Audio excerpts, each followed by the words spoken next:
From an unplanned aircraft carrier shot that ended up in a hit TV show to Sean Connery fighting with just his thumb, the Presidio had one of the most turbulent production histories in 80s action cinema. This forgotten Sean Connery thriller went through multiple directors, lost Lee Marvin to illness, and saw Kevin Costner walk away just before filming, yet still managed to create iconic moments and hidden connections. Here are 15 weird facts you didn't know about the Presidio. Fact 1. The Presidio lost Lee Marvin before production. The Presidio was supposed to be a very different movie, headlined by one of Hollywood's toughest action stars alongside a rising dramatic talent. In the mid-1980s, the film was set to star Lee Marvin and Jeff Bridges, with renowned director Tony Scott at the helm. This pairing promised something special, bringing together Marvin's grizzled intensity with Bridges' nuanced acting style. However, tragedy struck when Lee Marvin fell seriously ill and had to undergo intestinal surgery. The legendary actor, known for his roles in The Dirty Dozen and Point Blank, decided to prioritize his health and backed out of the production. Sadly, Marvin would pass away in 1987, just a year after leaving the project. With Marvin gone, the producers approached Gene Hackman to step into the role, hoping to salvage their star power. Hackman declined the offer, and without a leading man of Marvin's caliber, Jeff Bridges saw no reason to stay attached to the production and also left the project. This created a domino effect that would completely reshape the film, leading to a total recasting and a new director. The project was put on hold as producers scrambled to find replacements who could carry the same weight as their original choices. Fact 2. Marlon Brando was approached for a role. In what could have been one of the most interesting casting choices of the late 1980s, Marlon Brando was actually approached to appear in the Presidio. According to production notes from the American Film Institute archives, a brief from the Long Beach Press-Telegram on August 29, 1987, reported that the legendary actor had been contacted about joining the film. The role in question was Sergeant Major Ross McClure, the Medal of Honor recipient who serves as Sean Connery's trusted friend and confidant throughout the movie. This would have been a fascinating pairing, putting two of cinema's most iconic actors together in a military thriller. However, there were no further reports about Brando's participation, and he ultimately turned down the part. The role eventually went to Jack Warden, a character actor known for his everyman quality and warm screen presence. While Warden delivered a solid performance, one can only imagine how different the dynamic would have been with Brando's legendary intensity and unpredictable acting style, opposite Connery's controlled precision by the late Societe. 1980s, Brando had become notoriously selective about his projects and was known for making unusual demands on set. So perhaps it was for the best that he passed on the opportunity. Fact 3. Kevin Costner abandoned Sean Connery. Sean Connery thought he had found the perfect co-star for the Presidio, someone who could match his intensity and with whom he had already developed excellent on-screen chemistry. Kevin Costner was actually contracted to play the role of Jay Austin, the hot-headed San Francisco detective who clashes with Connery's military character. The two actors had just worked together on The Untouchables in 1987, where Costner played Elliot Ness, and Connery won an Academy Award for his supporting role as Jim Malone. Their collaboration had been a massive success, both critically and commercially, so reuniting them seemed like a smart move that would guarantee box office gold. However, Costner backed out of the Presidio at the last minute, leaving production in chaos. According to multiple sources, Sean Connery was absolutely furious about Costner's departure. Connery had been looking forward to working with Costner again and felt betrayed by the sudden exit. The Scottish actor reportedly expressed his deep disappointment to producers and crew members, making it clear that he had been counting on the reunion. Mark Harmon was brought in as a replacement, but many felt he lacked the charisma and star power that Costner would have brought to the role, creating a noticeable imbalance in the film's dynamic. Fact 4. A massive list of stars were considered. When Kevin Costner walked away from the Presidio, the producers found themselves in a desperate scramble to find a leading man who could hold his own opposite Sean Connery. What followed was one of the most extensive casting searches of the 1980s, with practically every major action star in Hollywood being considered for the role of Jay Austen. The list reads like a who's who of 80s cinema, including Kurt Russell, Mel Gibson, Harrison Ford, Bruce Willis, Sylvester Stallone, and Arnold Schwarzenegger. These were all A-list stars who commanded huge salaries and could have brought serious box office appeal to the project. The search didn't stop there, as producers also considered Dennis Quaid, Michael Biehn, Patrick Swayze, Jean-Claude Van Damme, Dolph Lundgren, Bill Pullman, Richard Gere, Michael Keaton, and Alec Baldwin. Don Johnson was actually cast at one point, but had to drop out due to his commitment to filming Miami Vice. Each of these actors would have brought a completely different energy to the film and changed its entire dynamic. Mark Harmon was eventually chosen, despite being primarily known as a television actor from St. Elsewhere.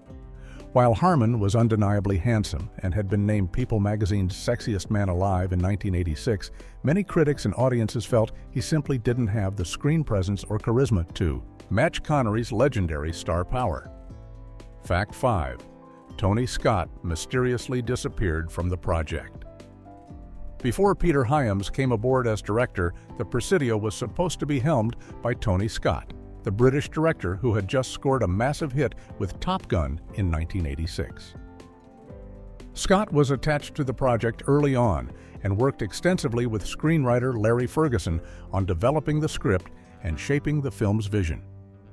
According to an interview with Ferguson published in the Los Angeles Herald-Examiner on June 9, 1988, the writer stated that he and Scott had worked on the movie for a while before Scott mysteriously moved on. Ferguson's exact quote was that Scott went off to do something else, which is a remarkably vague explanation for a director leaving such a high-profile project.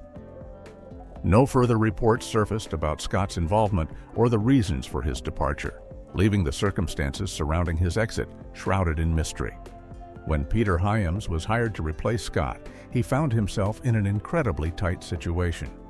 Hyams and producer Jonathan Zimbert had only 12 weeks to complete all casting decisions and finish pre-production work, an extremely compressed timeline for a major studio film. This rushed schedule may explain some of the production issues and creative compromises that plagued the final film. Scott would go on to direct other successful films, but the Presidio remains an interesting what-if scenario in his filmography. Fact 6. The aircraft carrier shot was completely accidental. One of the most visually striking moments in the Presidio's opening sequence happened entirely by accident and nearly didn't make it into the film at all. The crew was set up at the Presidio's parade field with hundreds of off-duty soldiers, filming an elaborate military parade scene that was supposed to open the movie. Director Peter Hyams had meticulously planned this sequence, coordinating extras, camera positions, and movement to capture the grandeur of military tradition, with the Golden Gate Bridge and San Francisco Bay providing a stunning backdrop. However, in the middle of filming, something unexpected happened. The USS Carl Vinson, a massive Nimitz-class aircraft carrier, began making its way into San Francisco Bay, heading to its home port in Alameda, California. The enormous warship was sailing directly under the Golden Gate Bridge, creating an absolutely spectacular visual that Hyams immediately recognized as pure cinematic gold. Without hesitation, the director stopped filming the parade and redirected all cameras to capture the aircraft carrier's passage. The result was one of the most impressive shots in the entire film, a powerful image that perfectly set the tone for this military thriller. The irony is that an entire day's worth of carefully planned and choreographed parade footage ended up on the cutting room floor. In the final cut of the Presidio, only a few brief seconds of the parade appear while the unplanned aircraft carrier shot became a centerpiece of the opening credits. Fact 7. The opening footage was recycled for NCIS, the spectacular aircraft carrier footage that director Peter Hyams captured by accident ended up having a much longer life than anyone could have predicted, creating an unexpected connection between the Presidio and one of television's biggest hits. Years after the film's release, the producers of NCIS were putting together the opening title sequence for their new naval crime procedural series, which premiered in 2003. They needed compelling visual imagery that would immediately communicate the show's military setting and connection to the Navy. Someone discovered the footage of the USS Carl Vinson passing under the Golden Gate Bridge from the Presidio and decided it was perfect for their needs. The shot was subsequently used in the opening title sequence of NCIS for the show's first 2 seasons, appearing week after week as millions of viewers tuned in. This created a fascinating and completely unintentional connection between the film and the television series, especially considering that both projects star Mark Harmon. In the Presidio, Harmon plays a former military police officer turned civilian detective, while in NCIS, he plays Leroy Jethro Gibbs, another former military man working in law enforcement. The recycled footage became a visual thread linking these 2 phases of Harmon's career, though few viewers likely recognized the clip's origin or realized they were watching the same imagery that had opened a forgotten 1980s action thriller. Fact 8. The director was also the cinematographer. Peter Hyams took an unusual approach to filmmaking that gave him unprecedented control over the Presidio's visual style and look. Rather than hiring a separate director of photography, Hyams chose to serve as both the director and the cinematographer on the film, personally operating the camera and making all decisions about lighting, framing, and composition.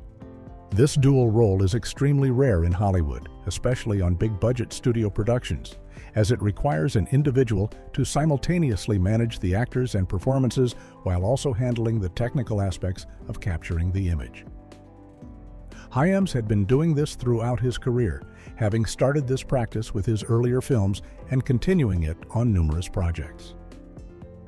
This approach meant that there was no separation between the person envisioning a scene and the person actually photographing it, allowing for a very unified and consistent visual approach. The Presidio benefited from Hyams' complete control over the cinematography, with the film featuring stylishly shot exteriors that took full advantage of San Francisco's natural beauty and iconic locations. The slightly cold color palette that Hyams chose corresponded well with Sean Connery's characterization as a strict man of military principles, creating a visual language that supported the story. However, some critics suggested that Hyams spent more time perfecting the look of the film than developing its emotional depth, resulting in a movie that looked great but felt somewhat hollow and derivative in terms of character and story. Fact 9. Sean Connery's infamous thumb fight scene. The Presidio features one of the most memorable and absurd fight scenes of Sean Connery's entire career, a moment that has become the film's most enduring legacy among action movie fans. In a bar confrontation, Connery's character, Lieutenant Colonel Alan Caldwell, faces off against a massive bully played by Rick Zumwalt, who was best known for his role as the intimidating arm wrestler in Over the Top. The hulking Zumwalt towers over Connery and clearly outweighs him by a significant margin, making the confrontation seem impossibly one-sided. However, before the fight begins, Connery delivers one of cinema's most hilariously confident threats. He asks the bully if he's sure he wants to fight, then calmly states that he's only going to use his thumb to defeat him. When the confused bully asks what he means, Connery clarifies that he'll specifically use his right thumb, adding that his left thumb would be much too powerful for the opponent. This ridiculous setup pays off with an equally absurd fight sequence, where Connery does indeed take down the much larger man, primarily using thumb strikes to pressure points, though he does occasionally employ his other thumb and even a foot at one point. The scene plays almost like a parody of action movie machismo, yet Connery delivers every line with complete sincerity and conviction, making it simultaneously laughable and somehow still entertaining to watch. Fact 10. The murder victim was played by an alien star.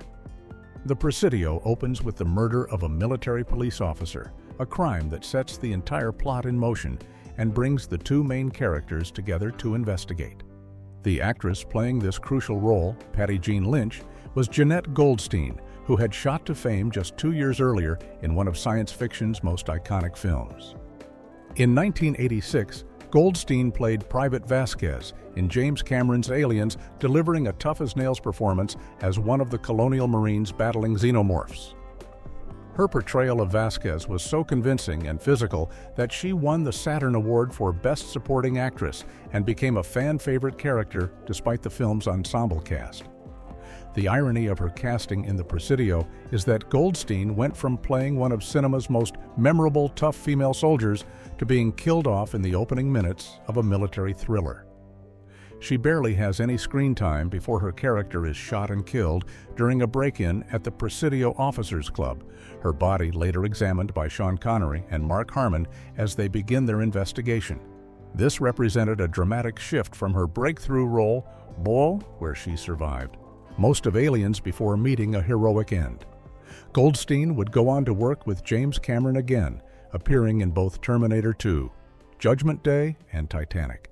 But her brief appearance in the Presidio remains a curious footnote in her career, wasting her action credentials on a character who exists solely to be a corpse. Fact 11. The European version had extended intimate scenes. Like many films from the 1980s, the Presidio was released in different versions depending on the market, with European audiences receiving a notably different cut than American viewers.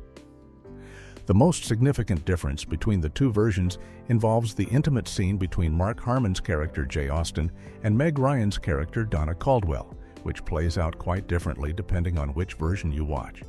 In the European version, the scene is approximately 1 minute longer and includes extended footage that was deemed too explicit for American audiences at the time. This longer version shows Donna in a more dominant position and includes additional physical intimacy that pushed the boundaries of the film's R rating. Interestingly, the American version isn't simply a trimmed-down cut of the European version, as it actually contains its own unique footage. The American cut includes a longer kissing sequence between the two characters that doesn't appear in the European version, suggesting that the scene was shot with multiple versions in mind or was re-edited differently for each market. These kinds of international differences were common in the era before home video made such variations more obvious and easier to compare. The European version has never been officially released in the United States, though it can be found on the German DVD release for collectors interested in seeing the unrated cut. Fact 12. Sean Connery did a cameo in costume. During the filming of the Presidio, Sean Connery found himself with some downtime between takes and decided to make the most of it in an unusual way. While still in full costume as Lieutenant Colonel Alan Caldwell, complete with his military uniform and insignia, Connery appeared in a brief cameo for another film that was being produced around the same time. The movie was Memories of Me, a 1988 comedy drama starring Billy Crystal and Alan King about a heart surgeon who reconnects with his estranged father. Connery's appearance was a fun, self-aware moment where he essentially played himself rather than his Presidio character, acknowledging his status as a movie star while dressed in military regalia from a completely different production. This kind of cross-pollination between films was relatively rare and required coordination between different production companies and schedules. The fact that Connery was willing to do this small favor while in the middle of shooting the Presidio speaks to both his sense of humor and his willingness to help fellow filmmakers. It also demonstrates the more relaxed and collaborative atmosphere that could exist on film sets before the modern era of tightly controlled corporate productions. The cameo remains a fun piece of trivia that connects two otherwise completely unrelated films from the same year, linked only by Connery's presence and his borrowed military costume.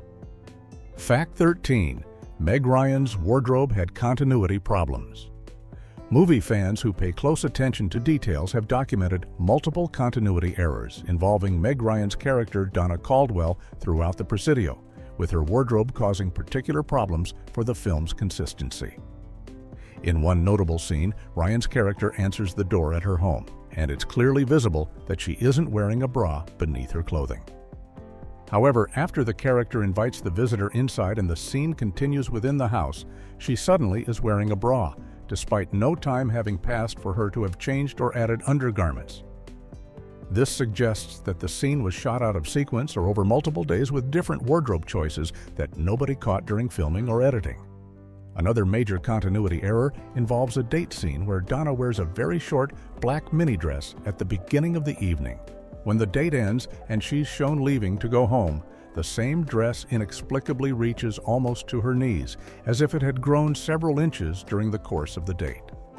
These kinds of mistakes are surprisingly common in filmmaking, occurring when scenes are shot out of order or when reshoots happen days or weeks after principal photography without careful attention to matching previous footage.